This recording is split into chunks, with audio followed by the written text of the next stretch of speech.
Assalamualaikum warahmatullahi wabarakatuh. Perkenalkan, nama saya Naila Rafani dengan NIM 108123104 dari kelas 4A1.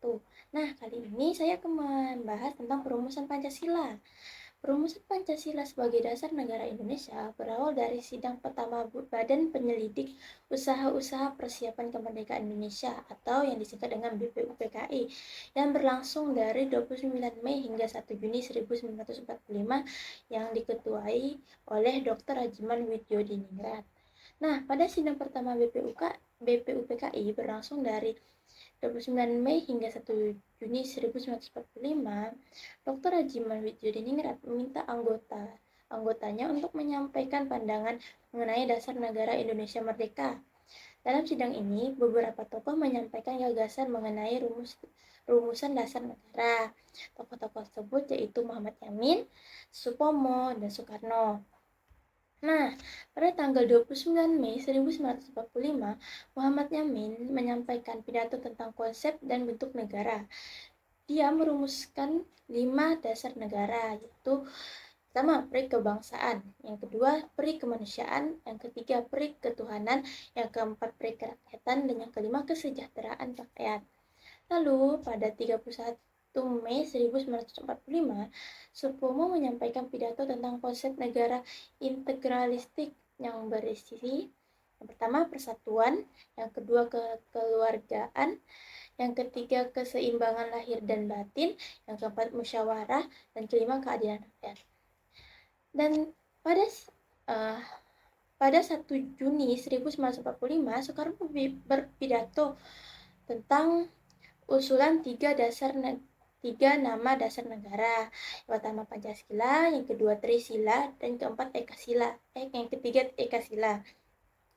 Ia kemudian memperkenalkan 5 sila yang terdiri yang pertama kebangsaan Indonesia, yang kedua internasionalisme atau peri kemanusiaan, yang ketiga mufakat atau demokrasi, yang keempat kesejahteraan sosial, dan yang kelima ketuhanan yang Maha Esa. Nah, dari tokoh-tokoh tersebut masing-masing terdapat 5 gagasan kan. Nah, kita dapat menghafal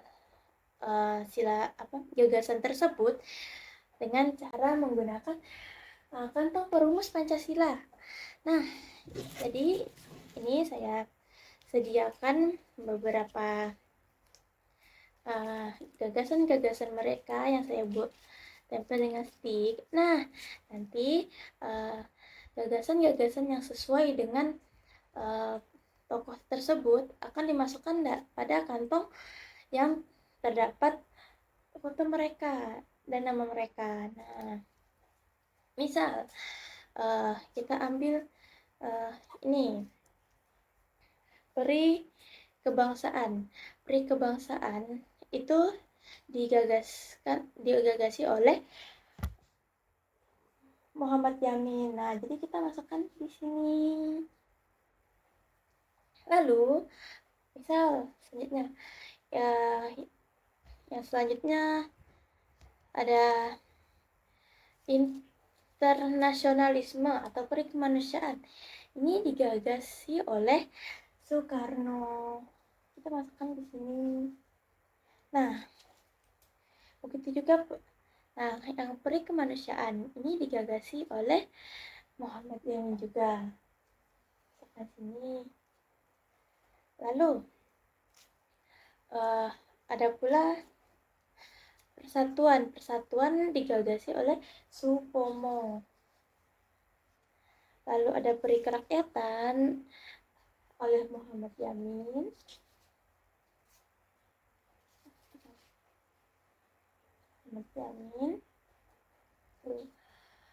Ada kesejahteraan sosial oleh Soekarno.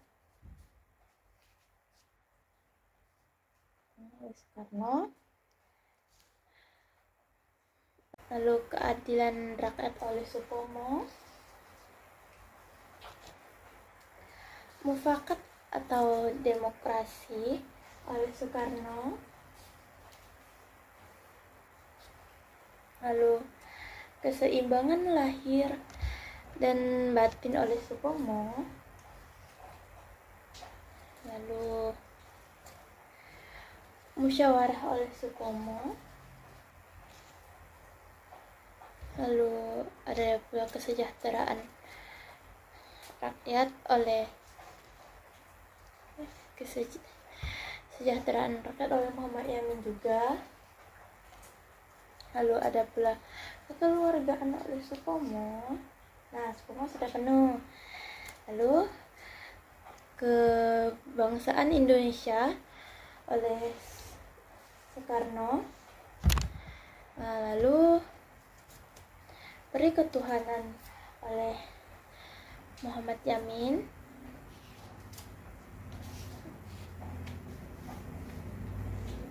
Yang terakhir ketuhanan Maha Esa oleh Soekarno. Nah, masing-masing dari mereka sudah masuk 5. Nah, dengan ini kita dapat tahu bagaimana pemahaman siswa tentang perumus-perumus Pancasila. Nah, kita lanjut pada materi selanjutnya. Nah, pada sidang BPUPKI kemudian menyepakati penggunaan nama Pancasila sebagai dasar negara. Nah, untuk menampung berbagai usulan terkait calon dasar negara, dibentuklah panitia kecil yang beranggotakan 9 orang. Pada 22 Juni 1945, panitia 9 dibentuk untuk mencari titik temu antara golongan agama dan golongan kebangsaan terkait hubungan agama dan negara.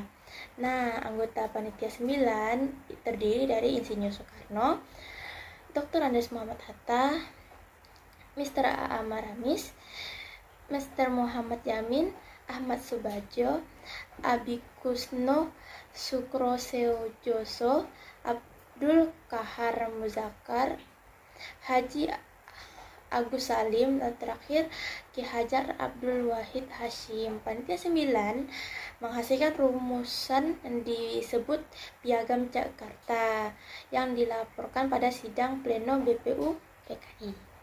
Nah, pada Piagam Jakarta terdapat rumusan dasar negara kita yang berisi yang pertama, ketuhanan dengan kewajiban menjalankan syariat Islam bagi pemeluk-pemeluknya. Yang kedua, kemanusiaan yang adil dan beradab. Yang ketiga, persatuan Indonesia. Yang keempat, kerakyatan yang dipimpin oleh hikmat kebijaksanaan dalam permusyawaratan perwakilan. Dan yang kelima, keadilan sosial bagi seluruh rakyat Indonesia. Namun, rumusan ini menimbulkan perdebatan dan Latuhar Hari menyampaikan keberatan terkait poin pertama, yaitu kewajiban menjalankan syariat Islam bagi pemeluk-pemeluknya.